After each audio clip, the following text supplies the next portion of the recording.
My name is Diana. I am 36 years old. I live in a small, quiet town.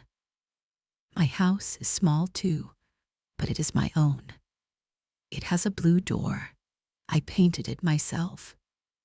I have a small garden in the back. I grow roses and lavender. The smell of lavender in the morning makes me happy. My life is simple now. It is peaceful. I did not always have this peace. 5 years ago, my life was very different. It was loud. It was painful. It was broken. 5 years ago, my husband, Ethan, left me. He left me for a younger woman.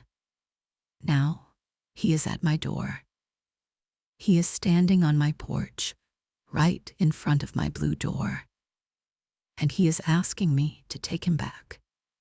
The day it all happened feels like a different lifetime. But when I see his face, it feels like yesterday. I am standing in my kitchen. I am holding a warm cup of tea.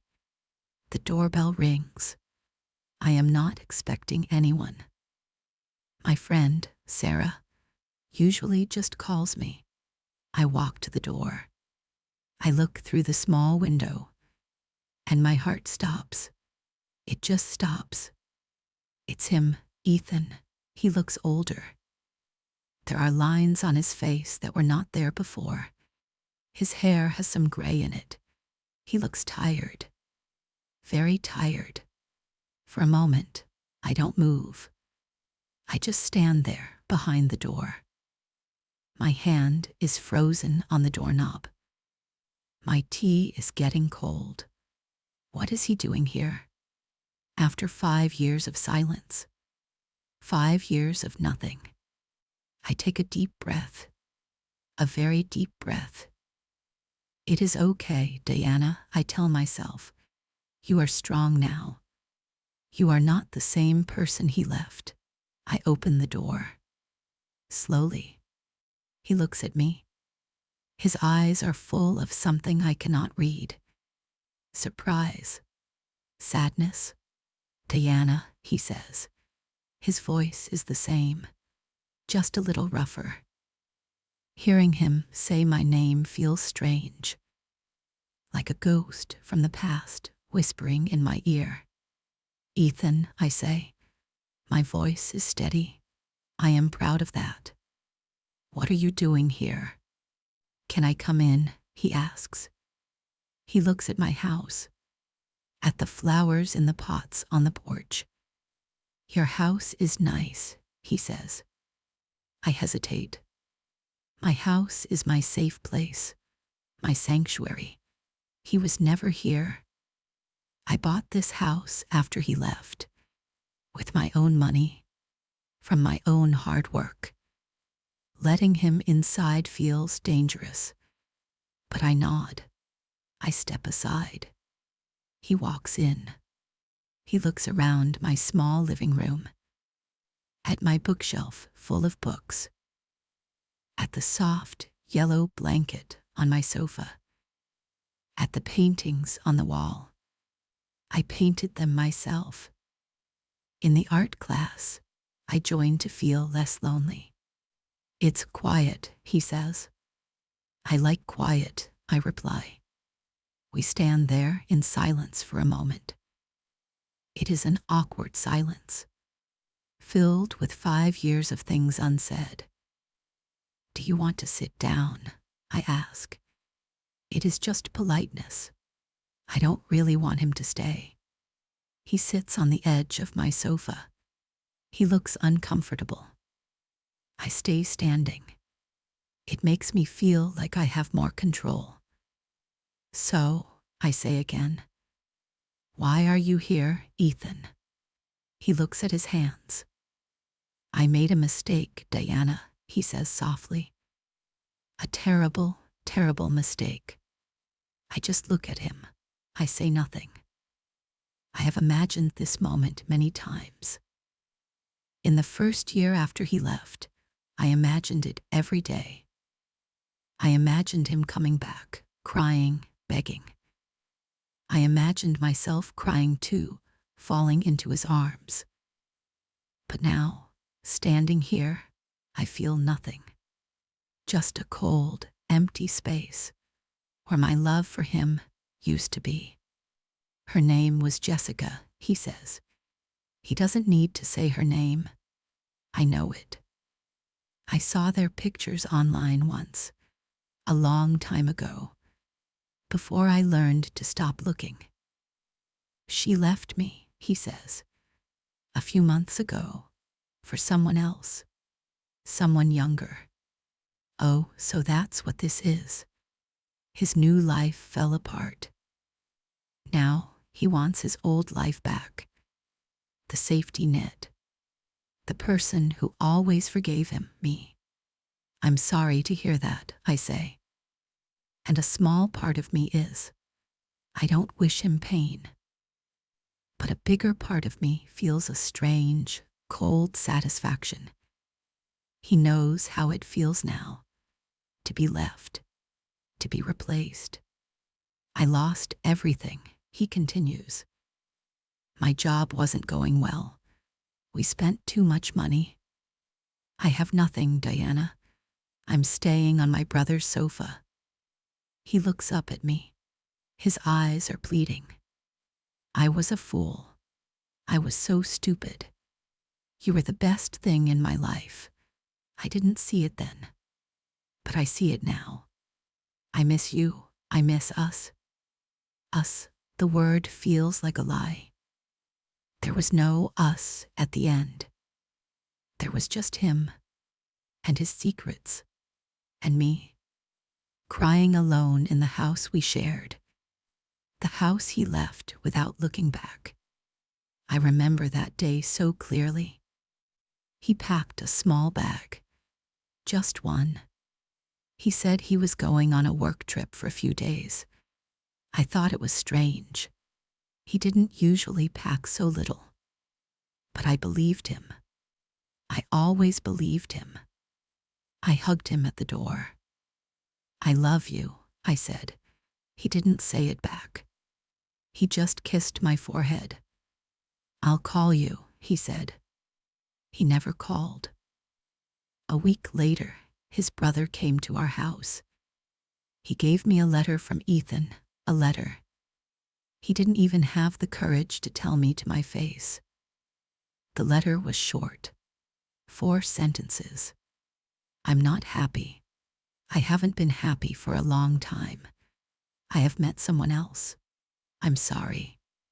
Sorry. That one word was supposed to fix everything. It was supposed to heal my broken heart, my shattered life. I sat on the floor of our empty house for hours, holding that piece of paper. The world felt like it was ending. I was 31 years old. My husband was gone, and I was completely, utterly alone. Now he is sitting on my sofa, in my new life, saying he made a mistake. There is no us anymore, Ethan, I say. My voice is quiet but firm. You destroyed that 5 years ago. I know, he says, his voice cracking. But people can change. I've changed. I see my mistakes. I just want a second chance. Please, Diana, just one more chance to make it right. I shake my head. It's not that simple, I say. You don't know what it was like for me. After you left. How could he know? He wasn't there for the sleepless nights. The nights I cried until I had no more tears.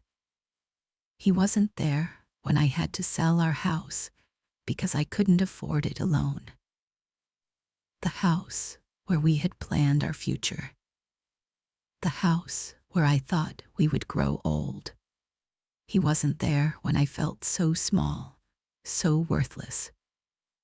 I thought it was my fault. What did I do wrong? Was I not pretty enough? Not interesting enough? not good enough. His leaving made me question everything about myself. I had to rebuild my entire life, brick by painful brick. My friend Sarah was my savior. She came over every day. She brought me food. She made me get out of bed. "He is not worth your tears, Diana," she would say. "You are strong. You will get through this." I didn't believe her at first, but she kept saying it. And slowly, I started to believe it. I got a simple job at a flower shop. I needed the money. I found that I liked working with flowers. They were quiet. They were beautiful. They didn't lie. They didn't leave. The owner, an old woman named Mrs. Gable, was kind to me. She taught me about the flowers.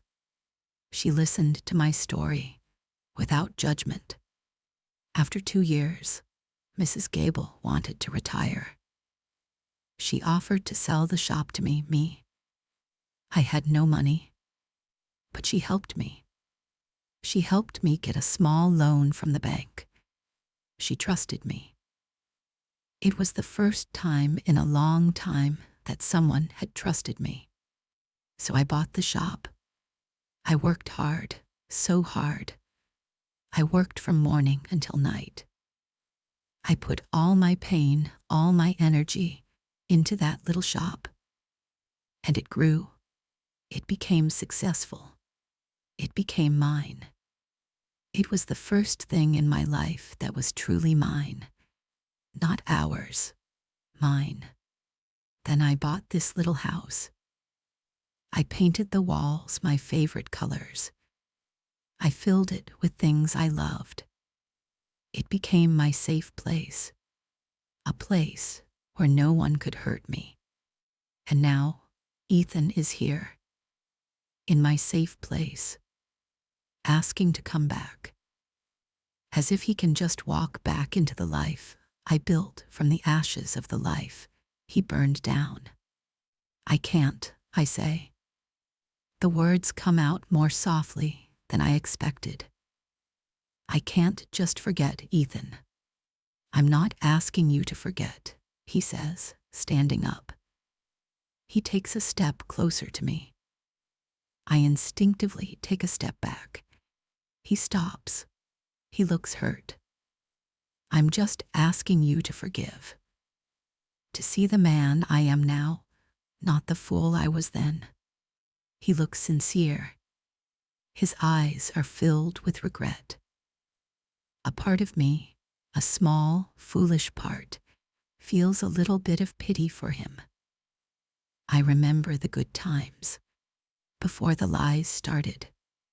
I remember our first apartment. It was small and a little ugly, but we were happy. We painted the kitchen a bright, sunny yellow. We laughed a lot. We would cook dinner together, dancing to old music in the kitchen. He used to call me his sunshine. Where did that man go? When did he become the man who could write that cold, cruel letter? I need to think, I say. My head is spinning. All these feelings, old pain, new peace, confusion, pity, anger, it's too much. You should go, Ethan. He looks disappointed, but he nods. Okay, he says. I understand. Can I call you? I don't want him to call me. I don't want to hear his voice again. But I am not strong enough to say no. Not yet. So I just nod. He walks to the door. He stops and looks back at me. I really am sorry, Diana, for everything. Then he leaves. I lock the blue door behind him. I lean against it. My legs feel weak. I slide down to the floor.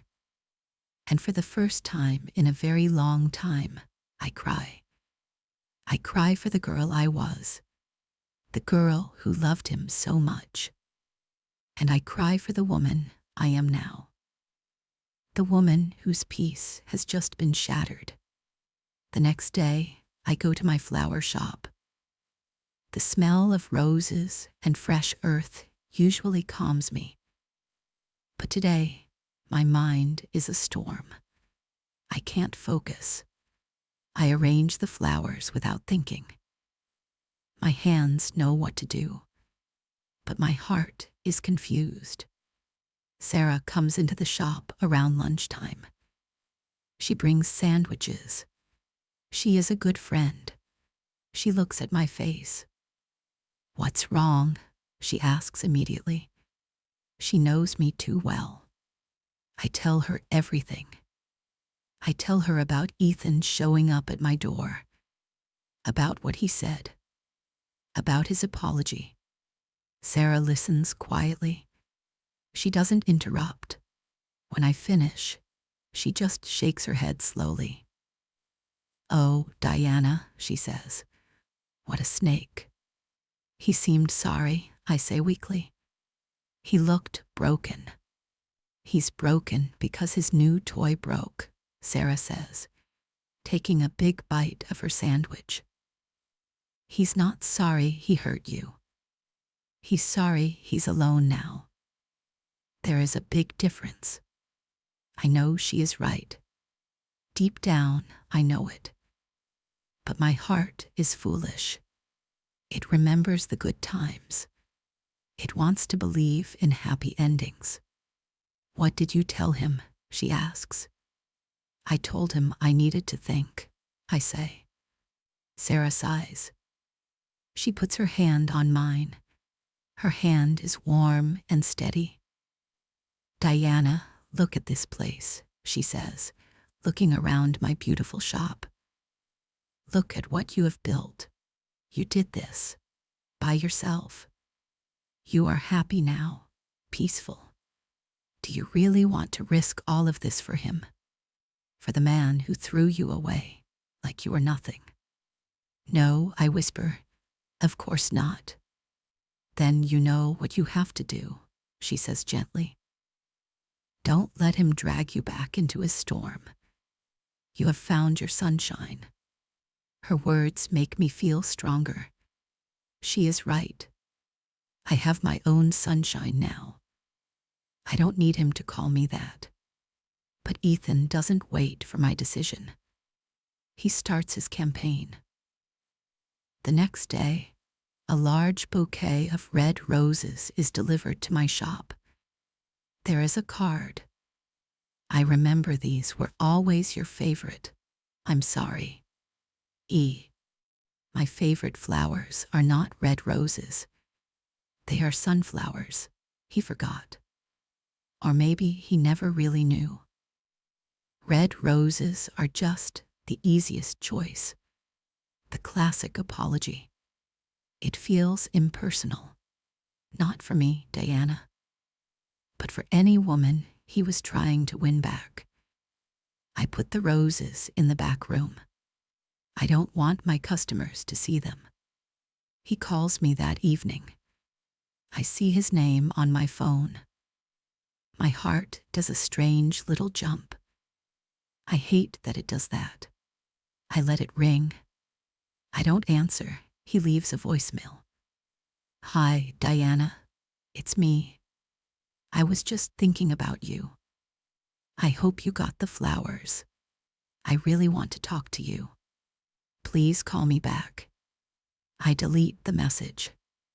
He doesn't give up. A few days later, he shows up at my shop. It is a busy afternoon. I am helping a customer. I see him walk in. He is holding a small box. He waits patiently until my customer leaves. "Hi," he says, smiling a little. "You're busy. That's good." "What do you want, Ethan?" I ask. I try to keep my voice cold, professional. "I brought you something," he says. He puts the box on the counter. "It's from that little bakery we used to love. the one by the park. They still have those lemon tarts you liked. He remembers the lemon tarts. A small detail. A real memory. It touches a small part of my heart. Why is he doing this? Making it so hard for me. Thank you, I say. But you shouldn't have. I wanted to, he says. I miss doing things for you. I miss taking care of you. Those words, taking care of you, they used to make me feel safe, loved. Now they sound different. They sound like control. He doesn't want to take care of me.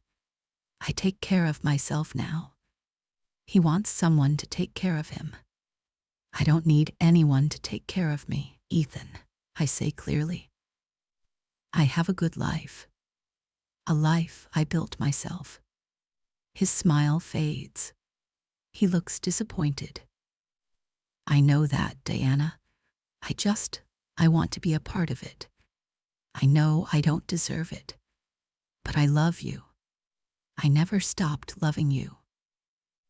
Leaving you was the biggest regret of my life. I look at him. Really look at him. He seems so sad. So lost. The woman he left me for is gone. His life is a mess. He is coming back to what was familiar, what was safe. I was his safe place, but he was my storm. And then I see it. A flash of the old Ethan, the selfish Ethan. He is not really seeing me.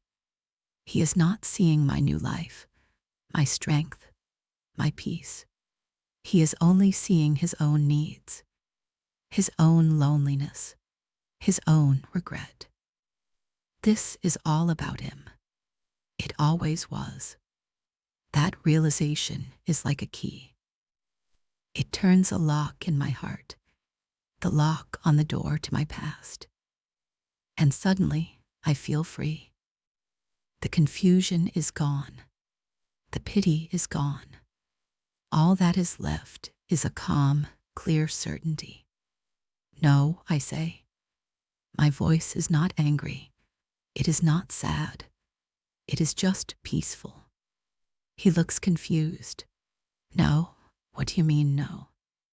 The answer is no, Ethan, I repeat. I will not take you back. I cannot take you back. He looks shocked. I don't think he really expected me to say no. He thought his apologies, his flowers, his lemon tarts would work. He thought I was the same weak woman he left behind. But why, he stammers. I told you I've changed. I'm sorry. I'm glad you are sorry, I say. And I mean it. I hope you have learned something.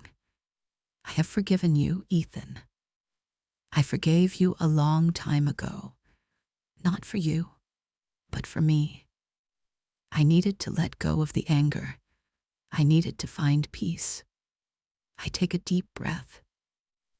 But forgiving you doesn't mean I have to let you back into my life. The Diana you knew is gone. You broke her. And from those broken pieces, I built a new person. A stronger person. A happier person. And this person, she doesn't have a place for you in her life. Tears well up in his eyes. He looks truly heartbroken now. So that's it, he whispers. It's just over.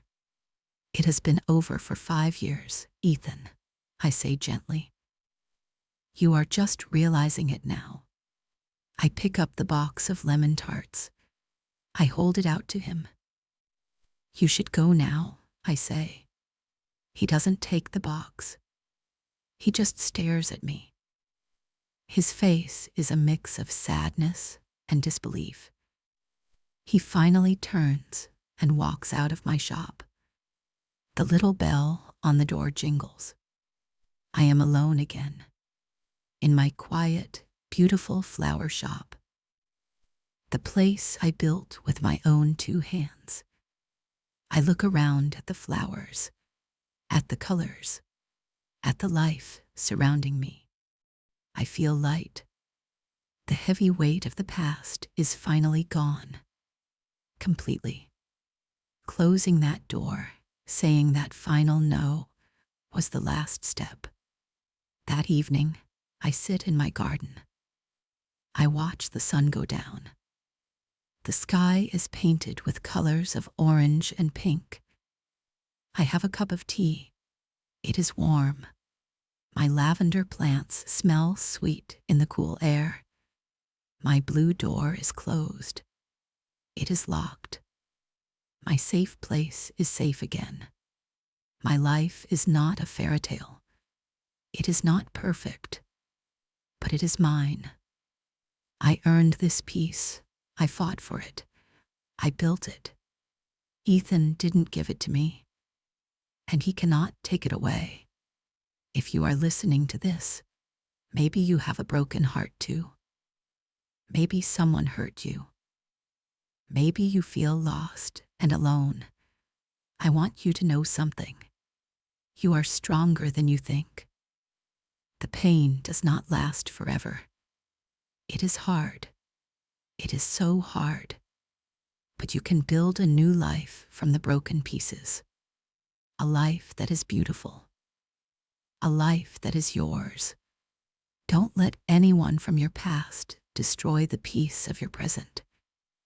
Your happiness is worth fighting for. You can do this too. Keep going. Find your own sunshine.